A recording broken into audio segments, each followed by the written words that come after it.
Hi, I'm Brooklyn, and today I'm going to show you how to make our Standout Stars table runner.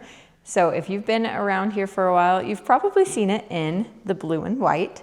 This was designed kind of with like January in mind, with snowflakes and stuff. As we started taking this to trade shows, a lot of people told me that it looked more to them like fall. So we made another version. And it's really fun to see these side by side and how different they look. But I'm going to teach you today how to sew this one, this earthy tone.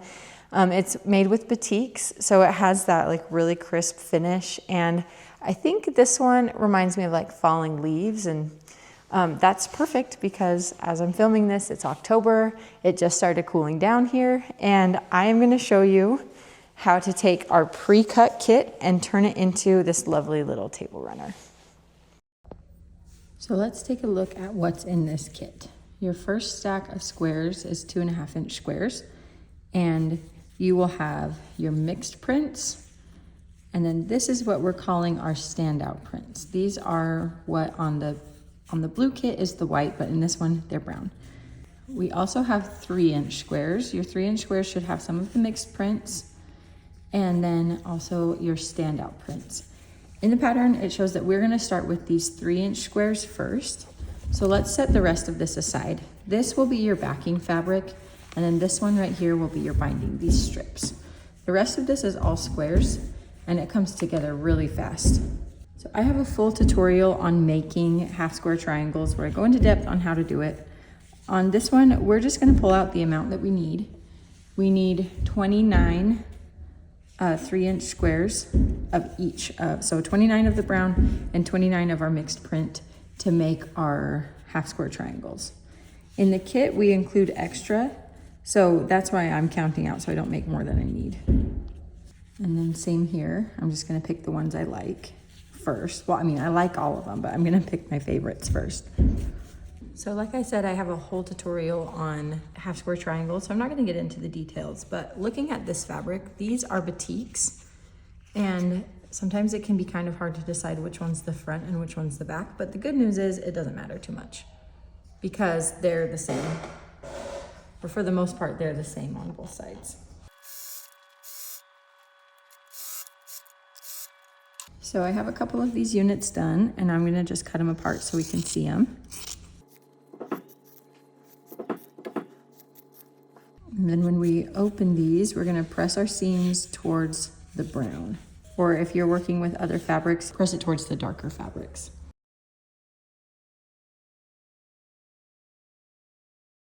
It's kind of hard to see with my dark ironing mat here, but these are gonna be so cute. So go ahead and make all of your half square triangle units.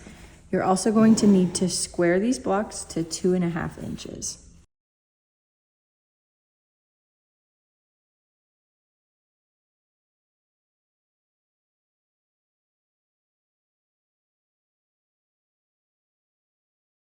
So once your half square triangles are done, this pattern I definitely recommend. Skip ahead to page 6 and lay out your blocks like this. So it shows how we're gonna break it down when we sew it. But I have found in my experience, it's best if we lay them all out so that we know how every piece looks together, and then you can come back and start sewing it. So I laid everything out, and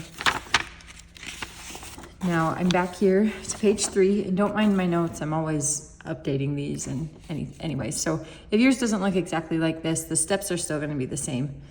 So we're gonna make this block. This is what we're calling A1, and we have to make 2 that are this shape. So that is what I have laid out here. I laid out my whole table runner, everything's all laid out, and then I pulled off this block, and this is what I'm gonna sew. Now this style of sewing things together where I'm taking these is called chain piecing. And I have a whole tutorial that goes more in depth on chain piecing. But basically, you are just keeping your pieces connected as you sew them, and it helps keep it organized when you're done. Now, after you've sewn that together, see they're all attached, so it helps keep things organized. These are all like ready to sew on their next piece. So now I just add these pieces onto this that I've already made, and it just keeps it attached, which is very, very helpful.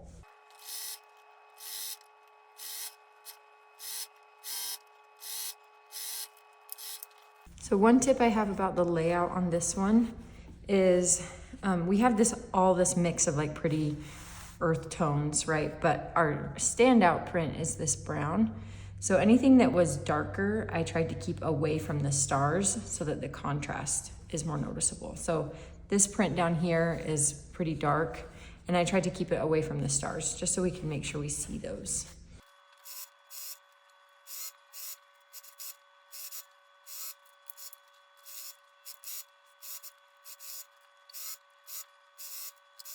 So now we have our star mostly sewn together. I'm gonna press them in alternating directions so that I can sew them together, or sew the rows together. Sometimes when I'm doing this, it feels a little crowded, especially where these are only like 2.5 inch squares. So I cut that so that I could get this ironed properly. And then just know if you do that you'll want to mark your top piece somehow to keep it separate from your other one. So I just put a pin in the top corner, and that helps me out. And I'm checking here, and I iron that this way. Press the seams this direction, so now I'm gonna press them this way on this side. And like I said, the actual tutorial for this, I'm explaining more about what I'm doing and why. This is just how I quilt now, so it makes it so much easier than sewing the squares together individually.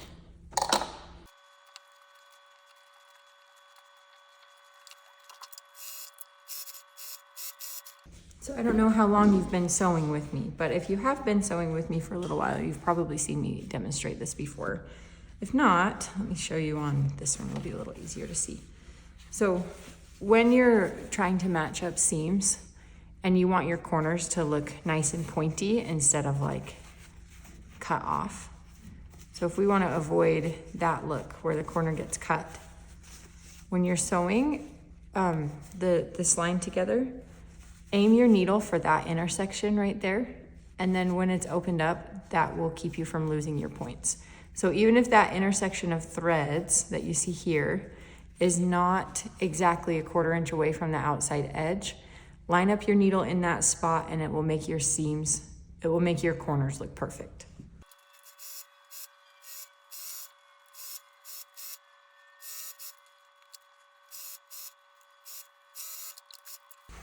Now that these are all sewn, I'm going to open them up and sew them together. So this pin, this is helpful. These ones weren't identical pieces, so it's not that hard to keep track of which one goes where, but I like to have that top corner marked anyways.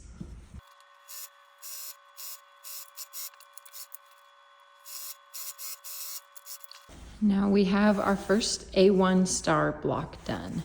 I like to iron these down, or well, I like to iron these with the seams going all down.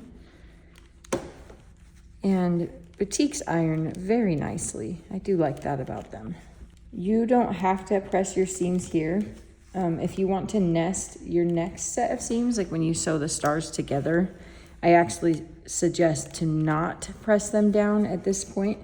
But if you just want them to feel done and clean, then press them down.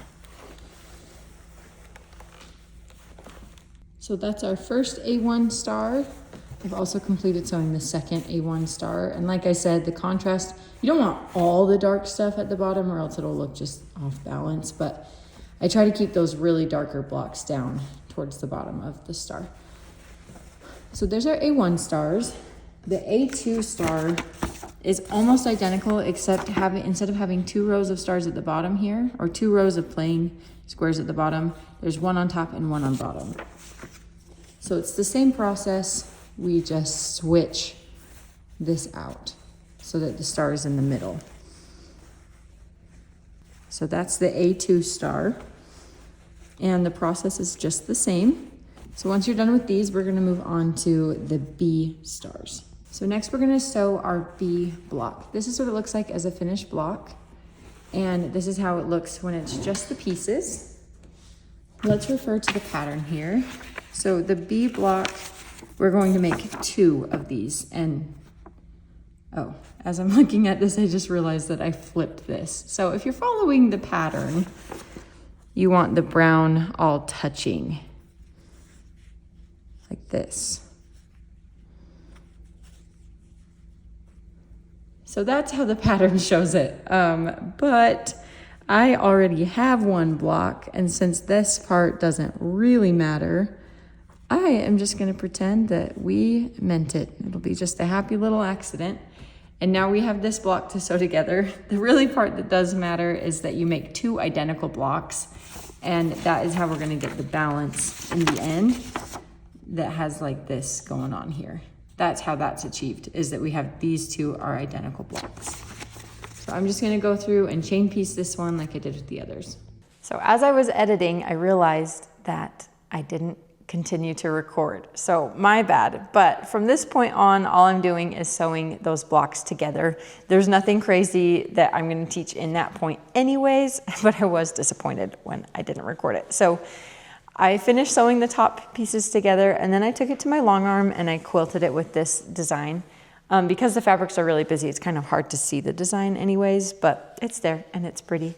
If you are not sure how to do that, I have another tutorial all about how to quilt table runners on your domestic machine, on your home machine. And then I added the binding. So all of those last steps, we have other tutorials for, and if you're unfamiliar, you can go and watch those.